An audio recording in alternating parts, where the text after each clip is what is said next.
Assalamualaikum warahmatullahi wabarakatuh. Nama saya Mutmainnah. Saya akan mempresentasikan tugas UTS pemahaman tentang peserta didik dan pembelajarannya. Pada tugas ini kami diminta untuk melakukan modifikasi RPP.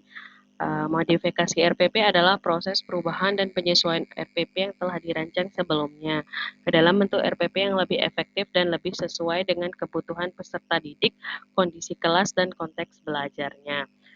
Yang aspek yang saya modifikasi pada RPP ini adalah yang pertama, saya memodifikasi tujuan pembelajaran, kemudian saya memodifikasi langkah pembelajaran pada kegiatan inti, saya memodifikasi langkah pembelajaran pada bagian penutup, terus memodifikasi rubrik penilaian untuk penilaian sikap, rubrik penilaian untuk nilai keterampilan, dan rubrik penilaian untuk nilai pengetahuan. Yang pertama, saya melakukan modifikasi pada tujuan pembelajaran. Sebelumnya tujuan pembelajarannya hanya seperti ini, nomor 1, 2, dan 3, hanya terdapat perilakunya saja.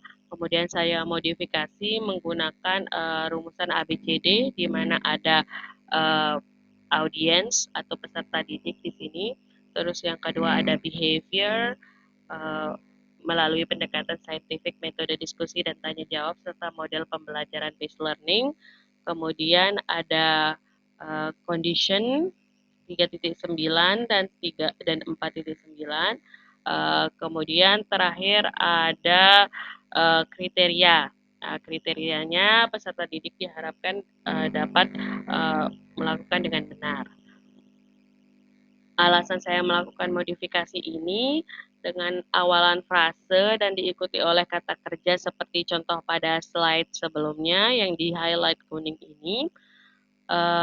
Penulisan tujuan pembelajaran secara otomatis akan terkontrol jika kita menggunakan kaidah ABCD. Terus tujuan pembelajarannya itu mengacu pada hasil pembelajaran. Dengan kata lain, tujuan pembelajaran ditulis dalam kerangka yang mengarahkan pada kemampuan apa yang dikuasai peserta didik sebagai hasil dari pembelajaran tersebut.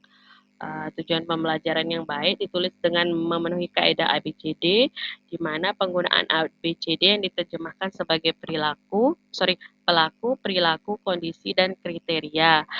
Analisis kaidah ABCD pada RPP yang sudah dimodifikasi: A. Pelaku, di sini peserta didik, seperti yang sudah saya jelaskan.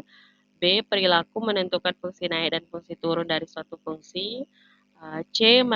Kondisi melalui pendekatan saintifik, metode diskusi dan tanya jawab, serta model problem based learning berbantuan LKPD, LTPD, dan media visual. D. Kriteria dengan benar. Kemudian modifikasi yang saya lakukan yang kedua adalah modifikasi pada langkah pembelajaran atau kegiatan inti. Terlihat sebelum dan sesudah. Model yang digunakan pada RPP ini adalah pendekatan yang digunakan adalah scientific dengan model problem based learning. Di sini sudah terlihat pada sebelumnya sudah terlihat pendekatan saintifiknya, namun model PBL-nya belum terlihat, sehingga saya memodifikasi, saya memasukkan 5 fase yang harus ada dalam PBL, yaitu fase 1 stimulus, fase 2 problem statement, fase 3 data collection, fase 4 data processing, dan fase terakhir yaitu fase 5 verification. Nah, problem based learning itu kan pembelajaran yang berdasarkan masalah dalam kehidupan nyata. Lalu dari masalah ini peserta didik dirangsang untuk mempelajari dan menyelesaikan berdasarkan pengetahuan dan pengalaman yang telah mereka miliki sebelumnya, sehingga akan terbentuk pengetahuan dan pengalaman baru. Dikarenakan EPP ini menggunakan model problem based learning, seharusnya fase-fase PBL tersebut terlihat dalam RPP. Pada sebelumnya tidak terlihat, sehingga dimodifikasi agar fasenya menjadi terlihat. Modifikasi ketiga yang saya lakukan adalah rearrange atau mengatur langkah pembelajaran yang seharusnya berada di kegiatan inti. Ya sebelumnya ditaruh di penutup, tapi harusnya adanya di kegiatan inti. Untuk mode fase yang keempat, saya melakukan penambahan pada rubrik penilaian sikap. Di sini karena kita menggunakan angka 1 dan 0, jadi harus ada yang namanya rumus penskoran. Jadi di sini saya menambahkan penskoran di mana nilai sikap itu jumlah skor yang diperoleh dibagi dengan 5, 5 karena ada 5 aspek yang kita nilai, kemudian dikali 100. Kemudian saya juga menambahkan predikat dan rentang nilai untuk sikap untuk yang A atau sangat baik dan predikat 89 sampai 100. Untuk yang baik 78 sampai 88, untuk yang cukup 65 sampai 78, sedang 56 sampai 64 dan kurang 55 ke bawah dengan 65 sebagai KKM. Uh, Alasan melakukan modifikasi dengan kita menetapkan rumus, predikat, dan rentang nilai yang jelas, peserta didik memiliki pemahaman yang lebih baik tentang apa yang diharapkan dari mereka dan bagaimana penilaian akan dilakukan. Ini membantu memastikan konsistensi dalam penilaian karena kriteria penilaian yang karena jelasnya kriteria penilaian ini bisa meminimalkan subjektivitas. Terus predikat dan tentang nilai memungkinkan untuk memberikan umpan balik yang lebih spesifik dan bermakna kepada peserta didik. Peserta didik dapat melihat di mana mereka berada dalam skala penilaian, di mana mereka perlu meningkatkan kinerja mereka.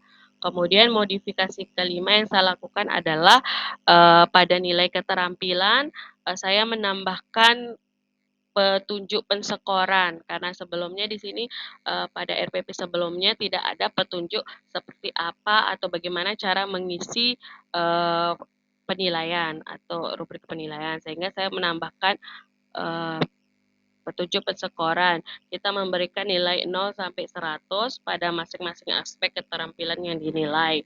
Saya juga menambahkan rumus bagaimana cara kita menghitung penilaian nilai keterampilan ini, yaitu jumlah sekolah yang diperoleh dibagi dengan 400. 400 ini adalah nilai maksimum empat empat aspek yang dinilai dengan masing-masing satu aspek bernilai 100 dikali dengan 100.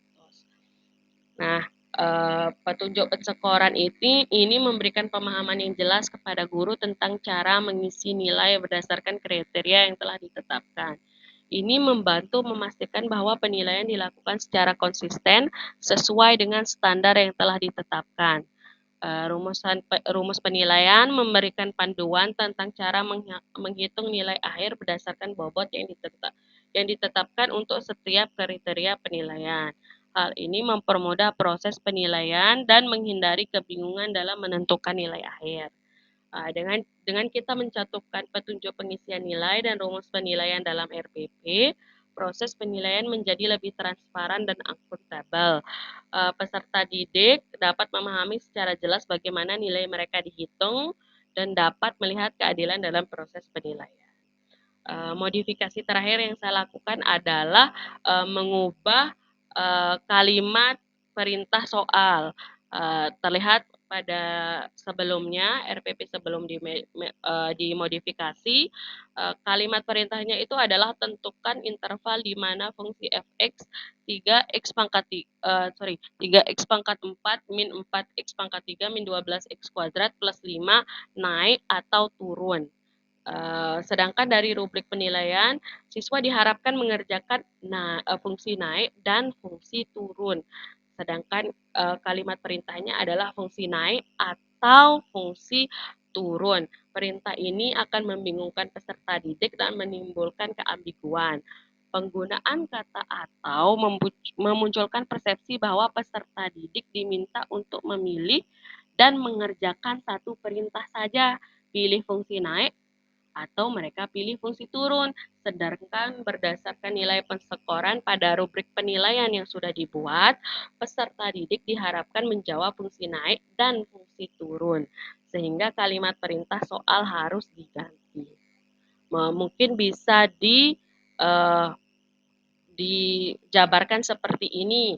Tentukan A interval fungsi naik dan B interval fungsi turun, sehingga peserta didik jelas apa yang diminta dalam soal yang sudah diberikan. Itu saja presentasi dari saya.